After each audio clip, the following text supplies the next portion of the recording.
A red line, a chilling message. And at the center for storm is Taiwan.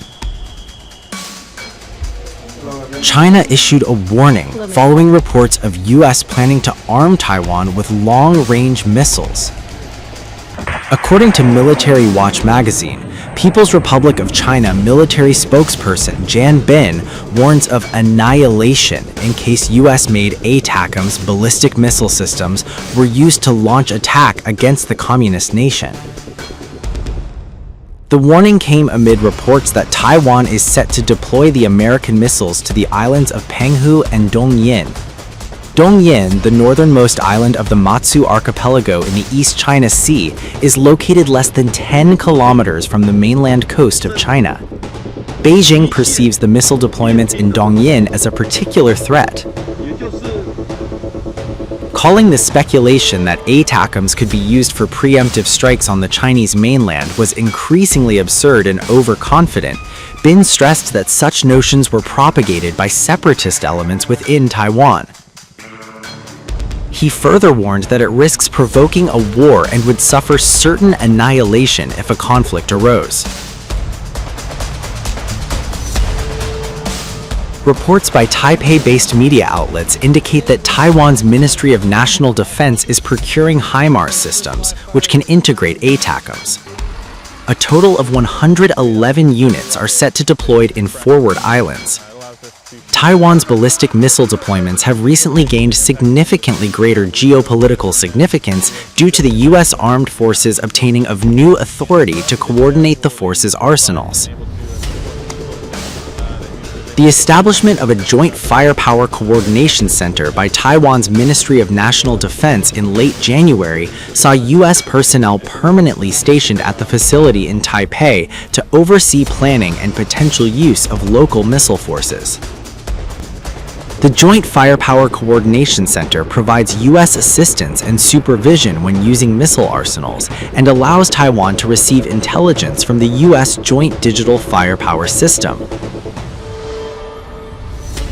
The Joint Firepower Coordination Center allows U.S. forces to select targets and finalize attack plans with local forces.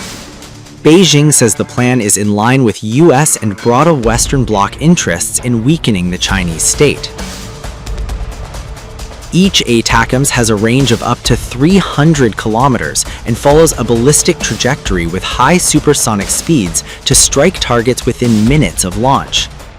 Each carries a warhead weighing approximately 230 kilograms, which, although relatively light for a tactical ballistic missile, can destroy hardened targets using penetrative warheads and cause mass destruction when launched against civilian targets using cluster warheads. Potential targets could include the Dongqiao Economic and Technological Development Zone and the Dongshan Economic and Technological Development Zone. These areas assume high importance.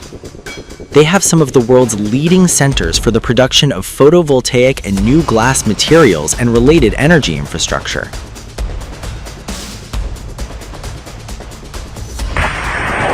Using targeting data and support from the U.S., the deployment of ATACMS in Taiwan in forward areas provides Washington means of potentially destroying key targets on the Chinese mainland by proxy. U.S. is closely mirroring the support provided to Ukraine to similarly strike sensitive targets in Russia with the same systems and similar levels of support in Taiwan. For Beijing, this crosses a red line. China considers Taiwan an inseparable part of its territory. Any foreign military support for Taipei is viewed as interference and provocation by China. Xi Jinping has made it clear before. If needed, China will take Taiwan by force. Xi has already told Donald Trump that Taiwan is the most critical issue in US-China relations. A high-stakes phone call between the world's two most powerful leaders, a blunt warning over Taiwan, and a fragile balance between diplomacy, deterrence, and force. China's President Xi Jinping has told US President Donald Trump that Taiwan is the single most important issue in China-US relations. According to Chinese state media, Xi Jinping used a phone call with Donald Trump to issue a direct warning over Taiwan, urging Washington to act with prudence when supplying weapons to the self-governed island. Xi described Taiwan as China's territory and said Beijing must safeguard its sovereignty and territorial integrity, reinforcing long-standing claims that reunification remains a core national objective. Trump characterized the call as excellent, long and thorough, saying the relationship with China and with President Xi personally remains extremely strong and strategically important. The conversation covered a wide range of global flashpoints, including Russia's war in Ukraine, tensions with Iran, fentanyl trafficking, and China's energy purchases from the United States.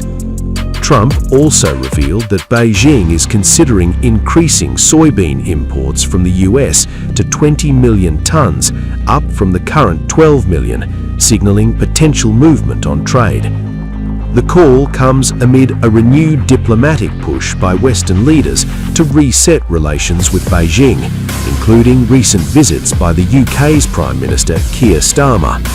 Trump is expected to visit China in April, a trip he says he is very much looking forward to, adding further weight to the timing of the call.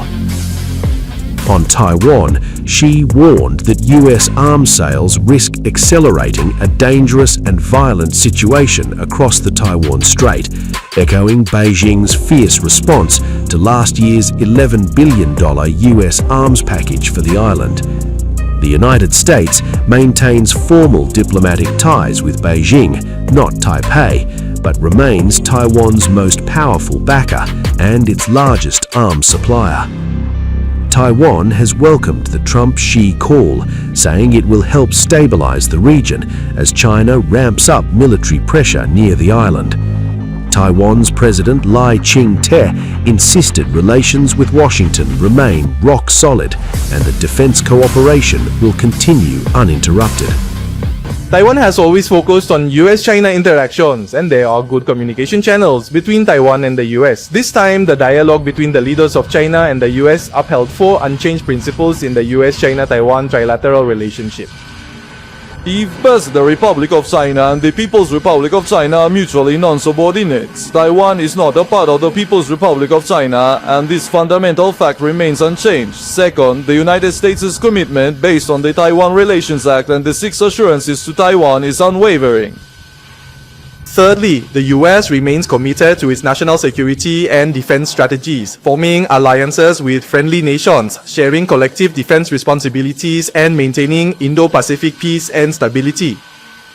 Fourth, the Taiwan-US relationship is as firm as a rock, and all cooperation projects are continuing steadily with no changes foreseen. I sincerely hope that all our fellow citizens will support the government and our nation. Let us move forward hand in hand, and our country will surely become better and better. So we don't worry too much about this whole careful communication. In fact, we believe that it will contribute to stabilize the situation, especially given the fact that China keep on escalating the tension in the Taiwan Strait and this whole region. I think that the only concern that's going to impact the future arms sale is about our opposition party's attitude toward the arms sale, toward the defense budget.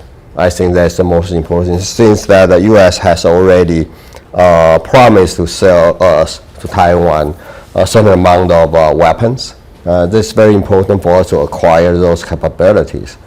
But the problem is that so far we haven't seen any cooperation from the legislative yet.